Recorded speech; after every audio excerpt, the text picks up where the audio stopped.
رزق حلال کی برکت۔ نوجوان طالب علم ابراہیم حلالی نے حلب کے سرسبز کھیتوں اور ہرے بھرے باغوں، شفاف چشموں اور بہتی ہوئی آبشاروں، خشماندیوں اور وسیع و عریض سبززاروں، پیارے ماں باپ اور عزیز بہن بھائیوں کو چھوڑا اور حصول علم کی غرض سے مصر کے دریاؤں اور صحراؤں کو عبور کرنا شروع کر دیا۔ یہ 1200 صدی ہجری کی بات ہے۔ اس دور میں جامعہ اسلامیہ مدینہ منورہ اور جامعہ ام القری مکہ مکرمہ جیسی یونیورسٹیاں وجود میں نہ آئی تھیں اور طلباء کو حصول علم کی خاطر مصر کی جامعہ الازہر میں داخلہ لینا پڑتا تھا۔ اگر اللہ نے اس کے مقدر میں سعادت نہ لکھی ہوتی تو یہ بھی دیگر حلبیوں کی طرح من مرضی کا کھاتا اور من مرضی کا سوتا اور من مرضی کا پہنتا، لیکن اسے ڈھور ڈنگروں کی طرح زندگی بسر کرنا پسند نہ تھا۔ یہ سمجھتا تھا کہ علم زندگی ہے اور جہالت موت ہے، اور نامور انسانوں کی طرح چند سال زندہ رہنا گمنام انسانوں کی طرح صدیوں زندہ رہنے سے بہتر ہے، کیونکہ علم والے مر جانے کے باوجود صدیوں سے زندہ ہیں اور بے علم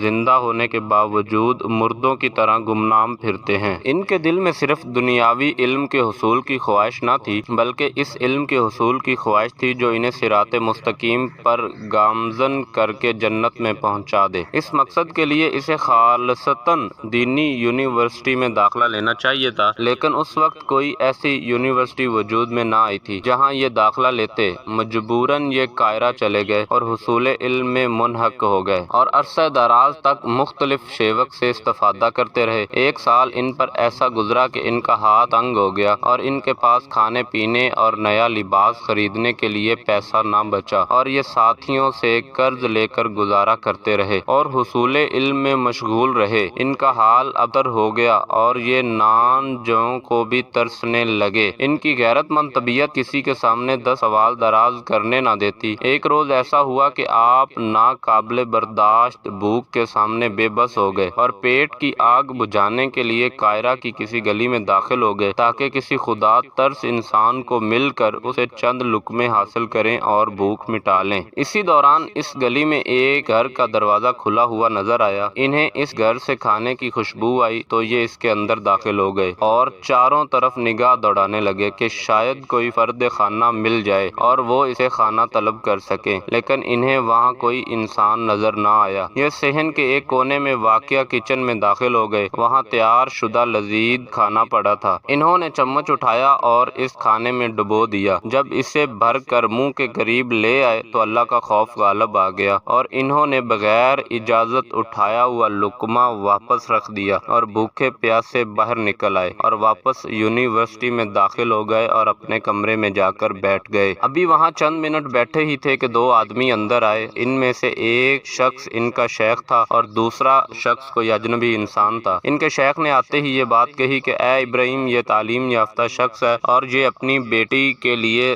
رشتہ تلاش کر رہا ہے۔ میں چاہتا ہوں کہ تم اس کی بیٹی کے ساتھ رشتہ ازدواج میں منسلک ہو جاؤ، اور میں اسی غرض سے اسے تمہارے پاس لایا ہوں۔ لہٰذا اللہ کا نام لے کر اٹھو اور ہمارے ساتھ چلو تاکہ ایجاب و قبول کر کے عقد نکاح مکمل کریں اور تمہیں اس کے گھر کا فرد بنا دیں۔ ابراہیم حلالی اپنے شیخ کے ارشاد کی تعمیل میں اٹھے اور ان کے ساتھ چل دیے اور اسی گھر میں داخل ہو گئے جس میں وہ کھانا دیکھ کر اور اس میں چمچ ڈبو کر چھوڑ آئے تھے۔ جب عقد نکاح کا عمل مکمل ہوا تو اس لڑکی کے والد نے کچن سے کھانا لا کر سامنے رکھ دیا۔ ابراہیم حلالی یہ دیکھ کر حیران رہ گئے کہ سبحان اللہ، یہ وہی کھانا ہے جس سے میں نے چمچ بھرا تھا اور پھر اس لیے واپس رکھ دیا تھا کہ کسی کا کھانا اس کی اجازت کے بغیر تناول کرنا حلال نہیں ہے، اور جب میں نے اللہ کے خوف سے ناجائز لقمہ چھوڑ دیا تو اس نے اپنے فضل سے مجھے اس گھر کا محترم داماد بنا دیا اور حلال طریقے سے وہی کھانا میرے سامنے رکھوا دیا۔ چنانچہ تکمیل تعلیم کے بعد ابراہیم حلالی اپنی بیوی کو حلب میں لے آئے اور وہ ان کے نیک بیٹوں کی نیک ماں ثابت ہوئی۔ تو دوستو، اس واقعے سے ثابت ہوتا ہے کہ ہمیں بھی حلال رزق کو پسند کرنا چاہیے، حلال رزق کو چننا چاہیے، حلال کو کھانا چاہیے اور حرام سے بچنا چاہیے۔